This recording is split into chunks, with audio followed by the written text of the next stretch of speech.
দেশের মধ্যে সীমাবদ্ধ না রেখে বিদেশেও কিভাবে রপ্তানি করা যায় সেই পরিকল্পনা আমাদের রয়েছে,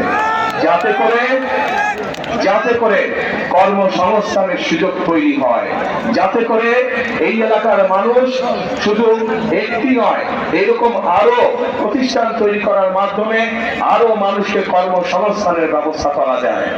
প্রিয় ভাই বোনেরা, আপনাদের নিশ্চয়ই মনে আছে দেশনেত্রী খালেদা জিয়ার সময় এই দেশের মেয়েদের জন্য, এই যে আমার সামনে বহু মা বোনেরা এখানে সামনে রয়েছে, এই দেশের মা বোনদেরকে শিক্ষা দেওয়ার জন্য মেয়েদের শিক্ষা ব্যবস্থাকে ক্লাস 1 থেকে ক্লাস 12 পর্যন্ত ফ্রি করা হয়েছিল। মনে আছে আপনাদের?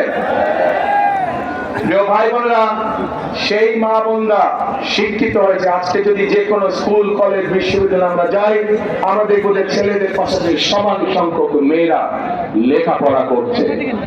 আজকে আমরা যদি সমগ্র বাংলাদেশের জনসংখ্যা দেখি, আমরা দেখবো যে সমগ্র জনসংখ্যার অর্ধেকের মতন হচ্ছে নারী।